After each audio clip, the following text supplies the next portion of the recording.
Bonjour à toutes et tous. Je voudrais d'abord remercier le comité d'organisation et particulièrement M. Bouchard pour l'invitation. Donc, je vais vous parler en fait des complications endocriniennes des immunothérapies. C'est issu des recommandations de la Société française d'endocrino que j'ai piloté avec le professeur Françoise Borson-Chazot de Lyon l'année dernière. Et donc, on a fait globalement plusieurs articles en fonction de ces complications, et puis un article de synthèse, et puis une version moins endocrino à viser des oncologues, et donc vous aurez toutes les références à la fin. Alors je dois être un petit peu petit, du coup, donc j'ai l'impression que le micro est très près. Donc, pour avancer. Merci. Voilà. Bon, je vais passer vite sur cette diapositive d'introduction. Vous savez globalement que sur ces dernières années, alors on a parlé de beaucoup de révolutions avant, mais il y a quand même une révolution majeure en termes de prise en charge qui est l'approche du cancer, qui est qu'on est passé d'une approche classique de type chirurgie, chimiothérapie, radiothérapie à une approche différentes. Alors le consensus y portait sur plein de molécules, les inhibiteurs tyrosine kinase, mTOR, et puis donc l'immunothérapie qui est ce qui nous intéresse aujourd'hui. Et ces approches, elles sont différentes, même si globalement maintenant on est un peu en train de changer, je ne suis pas oncologue, mais un peu en train de changer de fusil d'épaule, mais en tout cas initialement c'était prévu pour donner des traitements de façon prolongée. Et ces traitements donnés de façon prolongée, forcément, ils ont des conséquences. Et ces conséquences, elles vont intéresser énormément de spécialités. Et donc, l'oncologue est au centre de la prise en charge en cédant maintenant de plus en plus des spécificités d'autres spécialités. Donc, je ne vais pas beaucoup détailler ça, mais juste pour vous rappeler qu'en fait, le principe de l'immunothérapie, c'est principalement deux signaux, CTLA4 et PD1, PDL1. Et donc en pratique, grosso modo, on va dire que CTLA4 et PD1, PDL1, c'est des voies qui vont permettre d'éviter que dans l'organisme, on s'attaque au soi, pour faire très schématique.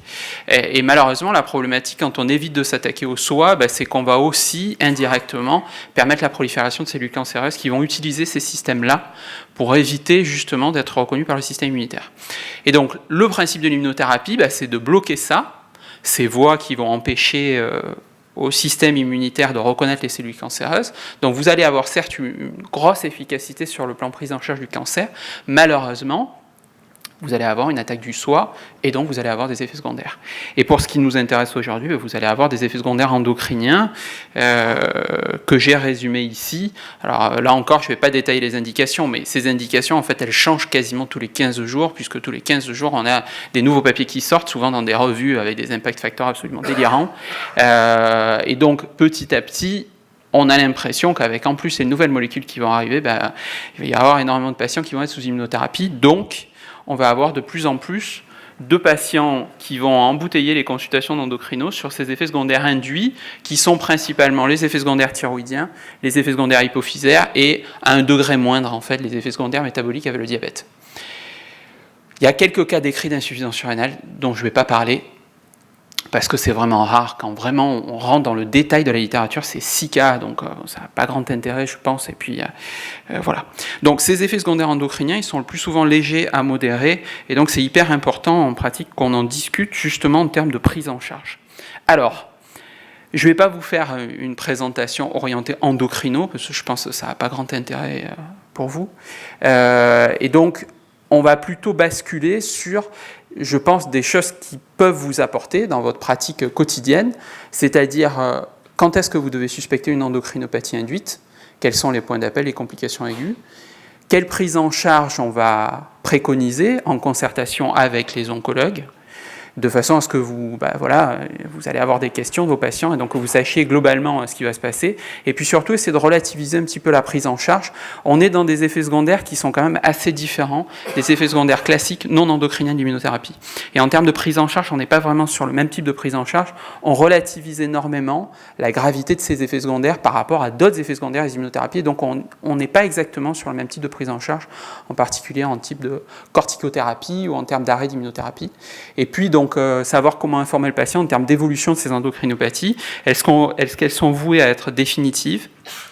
Ce qui veut dire, grosso modo, traitement substitutif de façon permanente, ou bien est-ce que ces patients ils vont pouvoir récupérer? Et donc je vais suivre pour mon plan les points d'appel diagnostiques, la prise en charge et l'évolution. À chaque fois, on parlera de thyroïde, hypophyse et de diabète. Voilà. Alors avant toute chose, vous verrez qu'en fait, ces effets secondaires, ils ne sont pas toujours parlants cliniquement, mais ils peuvent avoir des retentissements. Et donc, n'étant pas toujours parlants cliniquement, on a recommandé, nous, un bilan exhaustif pour tous les patients qui sont sous immunothérapie, qui est listé ici, avec une petite problématique qui est qu'en pratique, ces effets secondaires ne surviennent pas de façon systématique, quelle que soit la molécule que vous allez avoir. Et donc, on a des effets secondaires qui vont survenir plutôt avec les anti-CTLA4, des effets secondaires qui vont survenir plutôt avec les anti-PD1, PDL1. Et comme maintenant, on fait de plus en plus d'associations, globalement, l'ensemble des effets secondaires vont arriver avec ces associations. Et donc, on a spécifié sur ce tableau, en termes de dosage hormonaux, ce qu'on devait faire de façon systématique et dans quelques cas précis. Par exemple, pour le diabète, c'est anti-PD1, PDL1, ça n'a pas été décrit sous anti-CTLA4, donc sa glycémie veineuse, si vraiment c'est dans une optique de dépister un éventuel risque de diabète sous immunothérapie, on ne la fera que s'il y a un certain type de molécules, donc les anti-PD1, PDL1. Et vous voyez qu'en termes de bilan, ce bilan biologique, il va permettre de dépister avant immunothérapie les patients qui ont déjà des problèmes à type de maladie thyroïdienne, de maladie hypophysaire ou de diabète. Et puis on a fait très simple, on a considéré qu'on allait faire exactement le même bilan dans le cadre du suivi. Et les effets secondaires endocriniens, ils surviennent en général plutôt précocement, même si on a des effets secondaires qui ont été décrits jusqu'à 3 ans après le début de l'immunothérapie.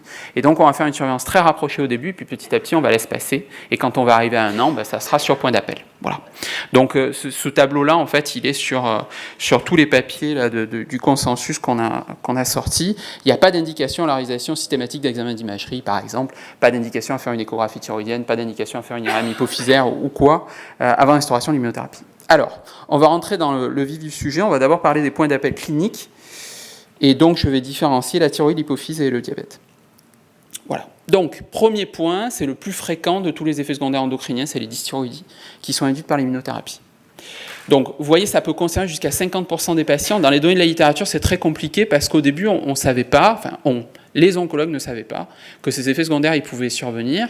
Et donc, on a des chiffres d'incidence qui ont augmenté progressivement à mesure des études, à mesure qu'on les cherchait systématiquement. 50% des patients, ça fait donc un patient sur 2. Sur ces 1 patient sur 2, vous en avez quand même une grosse partie qui vont avoir des formes dites frustes, c'est-à-dire vous allez juste avoir une perturbation biologique sans forcément avoir de retentissement clinique. C'est plus fréquent sous anti-PD1, PDL1. On pense que c'est parce qu'il y a une expression PDL1 au niveau du tissu thyroïdien, et donc vous allez avoir un tropisme en termes de toxicité pour les immunothérapies anti-PD1, spécifiquement sur la thyroïde, là où on verra juste après, pour CTLA4, ça va être plutôt l'hypophyse. Le délai de survenue, je vous ai dit, c'est précoce, 2e, 4e cycle, mais là, il y a des cas qui ont été décrits jusqu'à très tardivement, après le début du traitement, plusieurs années.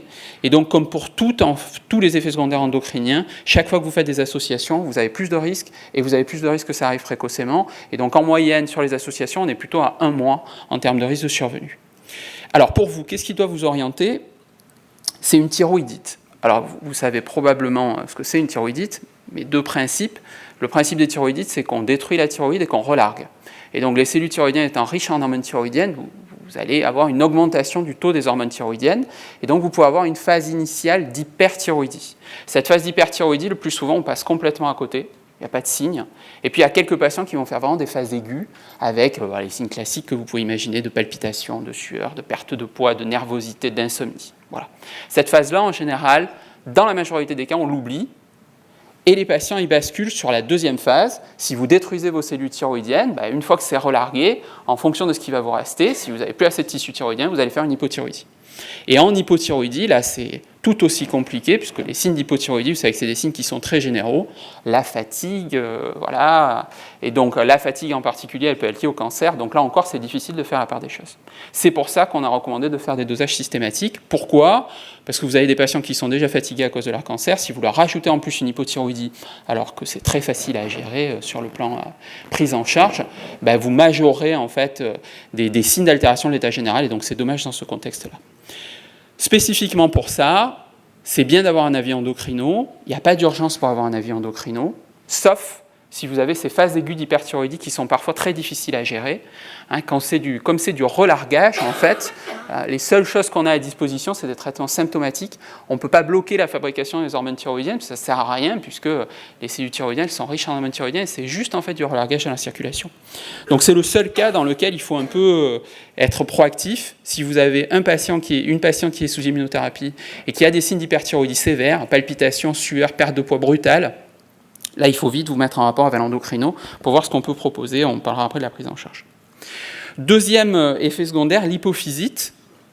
Donc l'hypophysite, c'est moins fréquent, c'est 10% des patients, là où on était sur 50% pour la thyroïde. Et vous voyez que pour le diabète, on est à 1%, donc à mesure on descend. C'est plus fréquent sous anti-CTLA4. Là encore, en termes de survenue, c'est pareil. Donc globalement, c'est dans les premiers mois. Et ça peut arriver de façon très précoce. Et là encore, on peut avoir des formes très bruyantes cliniquement, comme on peut avoir des formes non symptomatiques. Alors, l'effet classique sur l'hypophyse, en fait, c'est, même si vous n'êtes pas familier des IRM hypophysaires, c'est ce qu'on a là. Donc, si vous n'avez pas l'habitude de voir des IRM hypophysaires, on va dire, pour faire simple, ici, vous avez les carotides. Et donc, l'hypophyse normale, elle est là. Vous tracez un trait entre les deux carotides, et c'est la zone que vous allez avoir dessous. Donc, c'est une grosse hypophyse qui est spontanément hyper intense et qui va aller affleurer le chiasme aortique qui est juste là sur l'IRM hypophysaire, avec un risque potentiel de compression au niveau chiasmatique, même si ce risque finalement, dans les séries de la littérature, il est très très faible. Donc ça va se manifester comment ? Souvent par des maux de tête qui vont arriver de façon brutale et qui sont absolument intolérables, avec une fatigue très marquée. Cette fatigue, elle est liée au déficit hypophysaire, dont on parlera juste après. Ou bien, si vous faites des bilans biologiques systématiques, une hyponatrémie qui est liée au déficit en ACTH et en cortisol. Là présente un déficit hypophysaire, donc ça c'est sur votre bilan systématique, et vous voyez c'est la majorité des patients, et où si pour X raison vous faites une IRM cérébrale, si vous tombez sur une image comme ça, et que votre radiologue vous dit l'hypophyse elle a quand même un aspect assez particulier, ça peut être une hypophysite. C'est un cas où vous devez avoir un contact rapide avec votre endocrino. Pourquoi ? À cause des déficits. Les patients, même les patients qui ne sont pas symptomatiques, ils peuvent faire des déficits antihypophysaires, et le déficit corticotrope, vous savez qu'il y a un risque vital. Alors justement, en termes de déficit, vous voyez les fréquences au diagnostic d'hypophysite, c'est ultra fréquent d'avoir des déficits antihypophysaires, mais finalement, l'hypothyroïdie, ça va fatiguer, le déficit gonadotrope, bon, voilà, c'est pas l'urgence. La seule urgence, c'est sur le déficit corticotrope. Et donc, je vous rappelle là les points d'appel en fait, du déficit corticotrope. Une fatigue très marquée, somnolence, confusion, agitation dans les formes sévères, des troubles digestifs qui apparaissent au premier plan de façon assez brutale, nausées, vomissements, diarrhée, et une hypotension artérielle assez sévère, en particulier à l'orthostatisme. Donc une patiente qui viendrait vous voir en vous disant « je ne sais pas ce qui se passe, je vomis, je ne suis pas bien, et dès que je me lève, en fait, j'ai vraiment des malaises avec des sensations de vertige », ça doit vous faire penser de suite au déficit corticotrope, et c'est une indication de prise en charge en urgence, puisque vous savez que sur le déficit corticotrope, on a toujours des patients qui meurent à cause de ça. Actuellement, on est à peu près, dans les séries internationales, sur un décès lié à une insuffisance surrénalienne aiguë tous les 1 à 2 ans. Alors, sur des centres qui ont globalement des files actives de 300 patients, ça fait quand même pas mal. Et donc, c'est dommage de passer à côté, bien évidemment. Donc, vous devez penser à ça s'il y a un patient qui a ce type de signe-là. Et donc, derrière, faire une IRM hypophysaire, mais surtout, vite contacter l'endocrino pour qu'il y ait une prise en charge de ce déficit. Troisième atteinte, en termes de fréquence et de diagnostic, le diabète induit par l'immunothérapie. Donc on a eu, je ne suis pas diabétologue, je ne fais pas du tout diabétologie, mais il y a eu pendant longtemps en fait, des cas isolés rapportés dans la littérature jusqu'à une analyse récente américaine qui a montré globalement, en termes de fréquence, on était à peu près à 1% des patients, donc 50% la thyroïde, 10% l'hypophyse, 1% le diabète, et je vous ai dit tout à l'heure la surrénale, 6 cas, donc voilà. Décrit uniquement sous anti-PD1, PDL1, avec une apparition en moyenne un peu plus retardée, on est là de l'ordre de quelques mois, 20 semaines après le début du traitement. Et c'est un tableau vraiment brutal, le diabète fulminant, où vous allez avoir un syndrome polyuropolydipsique, un amaigrissement très rapide avec une apparition vraiment très brutale de ces signes-là. C'est une indication à avoir un avis endocrino urgent, parce qu'il va falloir mettre une insulinothérapie, injection en urgence. Donc pour résumer sur les points d'appel de ces 3 symptômes-là, de ces 3 atteintes-là, la thyroïde souvent asymptomatique, et prise en charge retardée éventuellement, sauf hyperthyroïdie massive, l'hypophysite souvent symptomatique, prise en charge avec avis endocrino, le diabète, un début brutal, et là c'est vraiment avis endocrino très rapide, parce que ça peut aller très très vite en termes de retentissement. Alors justement, si on suspecte en fait ce type d'effets secondaires, comment est-ce que derrière on va les prendre en charge ? Et le premier point sur lequel on a beaucoup insisté, dont je vous ai parlé un petit peu tout à l'heure, la difficulté qu'on a en fait, c'est qu'on ait un effet secondaire parmi un nombre incalculable d'effets secondaires qui sont liés à l'immunothérapie, et on n'est pas forcément sur le même type de gravité. Et donc si on n'est pas sur le même type de gravité, ça veut dire que le CTCAE, qui est classiquement utilisé pour grader les effets secondaires, oui, il va nous servir en fait pour les grader. Vous voyez là, c'est l'exemple type en fait de l'hypothyroïdie. Sur l'hypothyroïdie, donc un grade 1, c'est asymptomatique et on ne fait rien. Donc typiquement la TSH qui monte un tout petit peu. Sur la 2, c'est un patient qui est symptomatique où on a besoin de mettre en place un traitement hormonal. Et donc dans ce cadre-là où on est en traitement hormonal substitutif, en théorie, on doit déjà discuter éventuellement d'une corticothérapie ou éventuellement de l'arrêt de l'immunothérapie. Et donc nous, bien évidemment, sur les effets secondaires endocriniens, on n'est pas du tout sur ça. Hein. Vous savez, c'est un peu comme la cordérone dans la thyroïde. On s'adapte aux effets secondaires endocriniens et l'autre spécialité, en fait, prend le pas en termes de prise en charge. Donc on n'est pas du tout là pour dire il faut arrêter l'immunothérapie, il ne faut plus jamais la reprendre. D'autant qu'on a de plus en plus de données dans la littérature qui montrent que les patients qui font ces effets secondaires, c'est ceux qui répondent le mieux à l'immunothérapie. Donc c'est complètement contre-productif de dire s'il y a des effets secondaires endocrinos, vous arrêtez l'immunothérapie. Au contraire, c'est plutôt bon signe qu'ils fassent ces effets secondaires-là.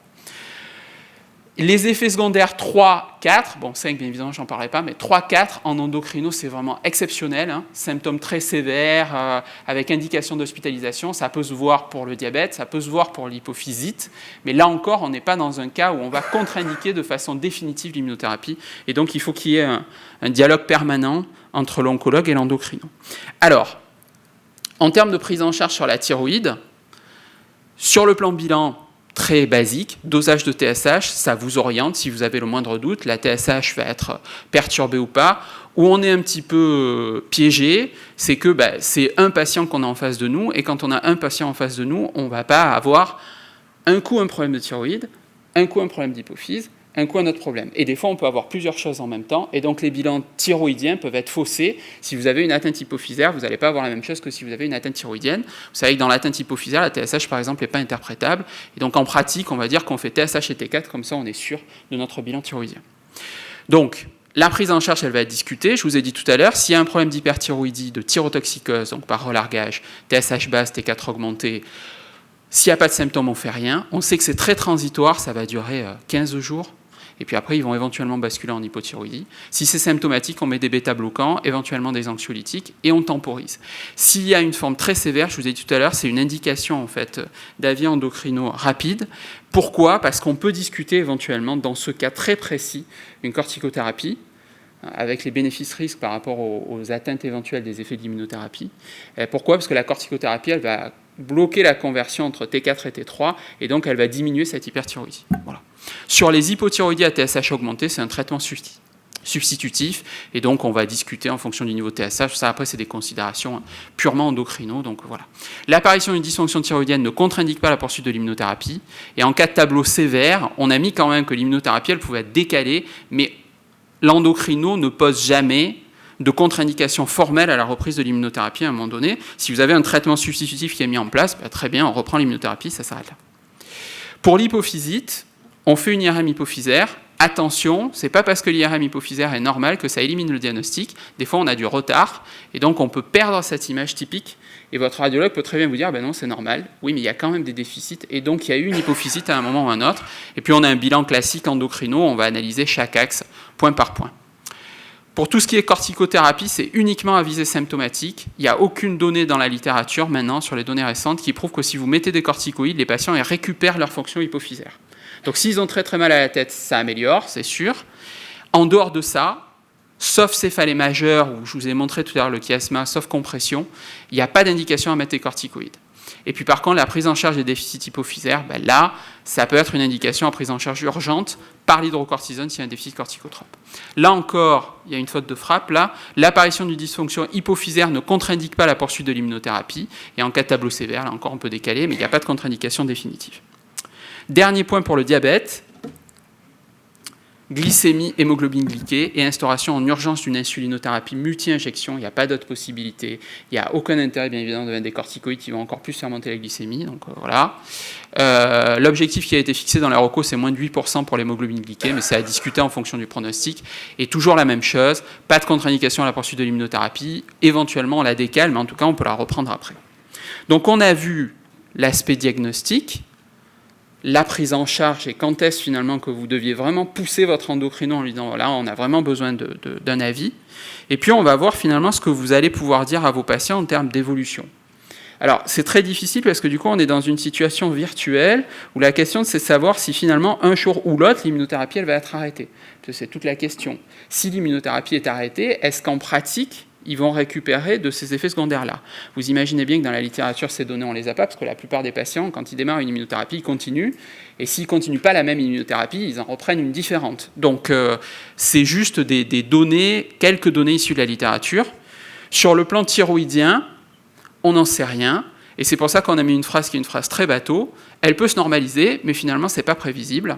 Donc, en pratique, quoi qu'il arrive, tant que le patient est sous immunothérapie, on ne s'amuse pas à dire ça vaudrait peut-être le coup d'essayer d'arrêter le traitement hormonal substitutif pour voir s'ils vont récupérer ou pas.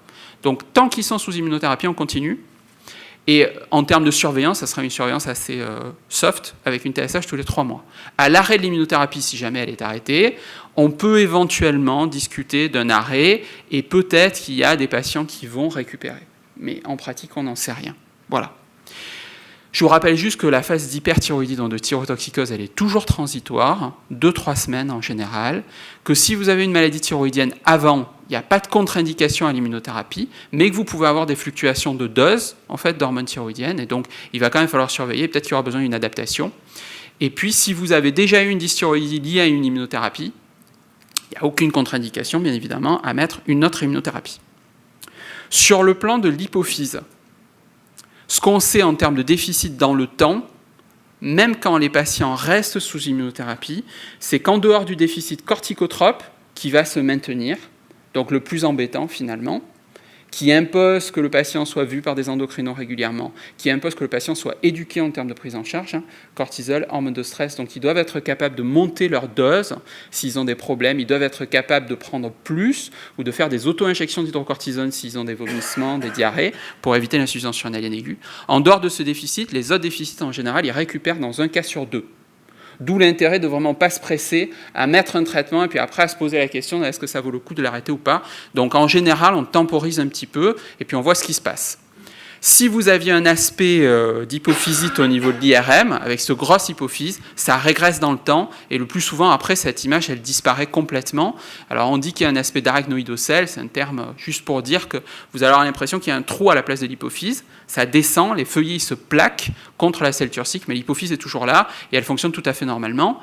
On a mis quand même qu'on pouvait éventuellement renouveler l'IRM hypophysaire à 3 mois. Pourquoi ? Parce que dans ces tableaux de cancer où vous pouvez avoir éventuellement un diabète insipide, donc un syndrome polyuropolydipsique par atteinte de la post-hypophyse, la question à se poser toujours derrière, c'est est-ce que c'est un effet secondaire de l'immunothérapie ou est-ce que c'est une métastase hypophysaire ? Et donc dans ce cas-là, vous pouvez aussi avoir des déficits, mais en termes d'évolution d'image, vous n'allez pas du tout avoir la même histoire. Si c'est une métastase, vous n'allez pas avoir une IRM strictement normale à 3 mois. Donc, l'existence d'une hypophysite secondaire à une première molécule d'immunothérapie ne contre-indique pas l'utilisation d'une nouvelle molécule d'immunothérapie. Et puis, si vous avez un antécédent de pathologie hypophysaire avant, là, on est vraiment dans la rareté, maladie rare, ne contre-indique pas le traitement par immunothérapie. Mais là encore, si vous aviez des déficits éventuellement, on va être obligé de réadapter les traitements dans certains cas. Voilà. Dernier point, le diabète. Il doit être considéré comme définitif, actuellement, en tout cas, c'est les rares données de la littérature, donc éducation, donc prise en charge par un diabétologue en termes d'insuline. Si vous avez un diabète avant l'instauration, ça ne contre-indique pas l'immunothérapie, mais attention, alors ça a été très discuté, on conseille de renforcer les mesures d'autosurveillance et surtout, le patient doit être au courant des signes qui vont lui faire penser qu'il y a quelque chose qui se passe. Donc en gros, monsieur, si vous commencez à boire beaucoup, à faire beaucoup pipi, il faut de suite nous prévenir parce que ça peut être un diabète induit. Et je vous rappelle que le diabète dans ce cas-là, il est explosif et donc la prise en charge doit être très rapide. Deuxième point, si vous avez un diabète qui est secondaire à une première molécule d'immunothérapie, de toute façon, ce diabète, on considère qu'il est définitif. Donc là encore, aucune contre-indication à l'utilisation d'une nouvelle molécule d'immunothérapie. Voilà, conclusion. Ces effets secondaires, ils sont fréquents, ils surviennent souvent au cours des premiers mois de traitement. On a dit tout à l'heure que, en termes d'indications, il y avait de plus en plus d'indications, et donc il va y avoir de plus en plus de patients qui vont avoir ces effets secondaires. L'objectif des endocrinos, c'est d'essayer d'aider les oncologues, parce que malheureusement, il n'y a pas que les effets secondaires endocriniens, et donc voilà, les oncologues, ça devient des internistes ultra spécialisés avec plein d'effets secondaires qui arrivent. Donc, l'idée, c'est d'aider en termes d'orientation diagnostique et de prise en charge. C'est des effets secondaires qui sont souvent assez faciles à gérer. Et donc, c'est pour ça qu'on a mis noir sur blanc, attention, on n'est pas là pour dire qu'il y a une contre-indication formelle à l'immunothérapie. Le devenir, il est imprévisible, mais le plus souvent, la dysfonction, elle est définitive. Et donc, l'idée, c'est qu'il y ait une concertation systématique entre les endocrinos et les oncologues, justement pour aider à la prise en charge. Je finirai juste en disant que moi, je ne suis que le porte-parole, finalement, de beaucoup de personnes en fait, qui ont travaillé sur ce consensus, où on avait 5 groupes de travail, une vingtaine de personnes, une quarantaine de relecteurs, dont Étienne Larger en particulier, mais beaucoup d'autres. Je ne pense pas que vous serez très intéressé par lire les recos endocrinos, parce que là, c'est vraiment l'endocrino pur, qui sont sortis dans les annales d'endocrino, et puis un texte de synthèse qu'on a fait sortir dans Endocrine-Related Cancer. Mais par contre, on a écrit spécifiquement un texte à visée oncologique qui reprend tout ce que j'ai dit dans le diaporama, dans le bulletin du cancer qui est sorti il y a 2 ou 3 mois. Et donc, voilà. Merci de votre attention.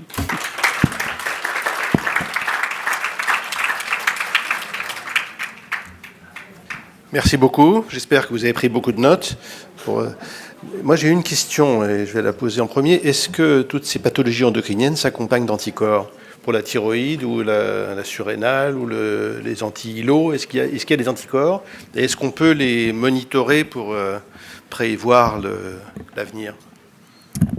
Alors, il y a pas, je parlais de la thyroïde par exemple, il n'y a pas systématiquement des anticorps qui sont présents, et on a considéré que ça ne servait à rien de faire les anticorps avant pour voir s'il y avait un surrisque ou pas, en pratique. Et après, une fois que la maladie thyroïdienne est là, on a considéré également que ça n'avait pas grand intérêt en termes de pronostic, vous voulez dire, en termes de récupération, oui, parce que finalement, il n'y a pas tous les patients qui ont des anticorps, donc en fait, c'est très difficile de faire la part des choses, de savoir si ça modifie. Pour le diabète de type 1, il y a des marqueurs? Pour le diabète de type 1, ce qui a été recommandé par le groupe Diabéto, avec les limites que je ne fais pas de Diabéto, c'est qu'il fallait faire systématiquement les anticorps. Je voulais dire une remarque, parce que je trouve que votre communication illustre parfaitement notre problème. On a vécu pendant pas mal d'années avec la chimiothérapie.